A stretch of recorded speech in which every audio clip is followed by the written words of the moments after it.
mais il y a quand même une alliance et quand même une cohésion quand même politique entre la direction du travail et la direction des affaires sociales. C'est la même et c'est le même ministère. Donc à un moment, effectivement, nous, au niveau sud, on pense qu'il y aura toujours une collusion ou une collusion, pardon, entre les deux directions ministérielles et que ça pose quand même effectivement un problème. Je pense après que nous avons défendu tous ensemble, les trois, nous avons essayé de témoigner de ce que voulait dire cette case du travail social et que, à travers des exemples, à travers le mépris des usagers, mais ça on le dit toujours, à travers le mépris des salariés, à travers la remise en cause donc d'avantages, à travers la remise en cause de la formation, effectivement nous avons dit que trop c'est trop et que nous sommes dans la rue aujourd'hui et que nous y serons encore demain parce que là c'est quand même une véritable provocation des employeurs et que là on ne peut pas. C'est vrai qu'elle nous a interrogés, comme disait Jean-Michel, sur l'unité syndicale et quelle est notre place là-dedans.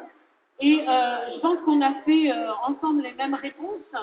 C'est-à-dire que, effectivement, aujourd'hui, nous n'avons pas des grands... Enfin, je pense que nous avons des désaccords, peut-être, mais nous sommes effectivement quand même, je pense, au niveau de toutes les organisations syndicales, puisqu'il y en a des représentants ici, je pense que nous sommes effectivement pour sauver la convention collective, peut-être pas comme elle est exactement, parce qu'elle est inégalitaire. Elle est inégalitaire, effectivement. Il est anormal qu'un AMP progresse de 27% et qu'un éducateur progresse de 50%, par exemple. Mais c'est pas pour autant qu'on est obligé de la refondre complètement, parce que ça, c'est des choses qu'on pouvait discuter, et on n'est pas obligé de la refondre par le bas, même s'il est inégalitaire. On nous dit aussi qu'on doit la refondre, je m'excuse, je suis un peu, qu'on doit la refondre parce qu'il y a des métiers qui n'existent plus. Désolé, on peut aussi créer des cadres d'extinction où on peut aussi intégrer des nouveaux métiers dans une grille qui existe encore. Donc arrêtons de prendre des mauvais prétextes.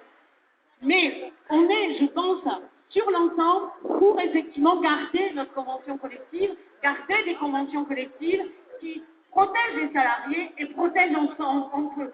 De fait, notre travail et notre mission, et ça c'est ce que nous avons dit tout à l'heure.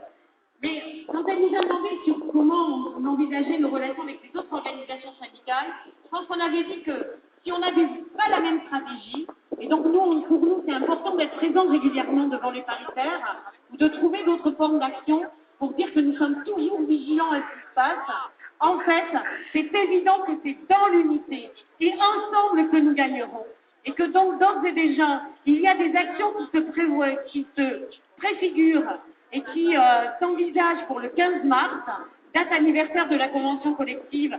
Je pense que c'est intéressant, et s'il y a des gens qui veulent s'exprimer là-dessus, il n'y a pas de souci, le micro est ouvert. Je crois que c'est important qu'on ait des actions communes et qu'il nous semble que d'ores et déjà, que ce soit avec donc l'intersyndicale, on pourra envisager des grandes actions au niveau de mai-juin quand effectivement les travaux seront avancés.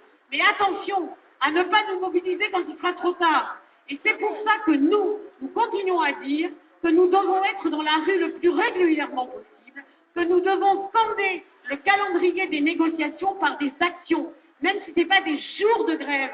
Parce que certes, effectivement, on a d'autres attaques qui nous attendent cette année, donc on aura l'occasion effectivement de se remettre en grève, mais au moins de trouver d'autres formes d'action. Que ce soit des communiqués de presse, que ce soit des conférences de presse, que ce soit des débrayages, que ce soit des occupations de locaux symboliques, que ce soit des perturbations de réunion de nos syndicats patronaux.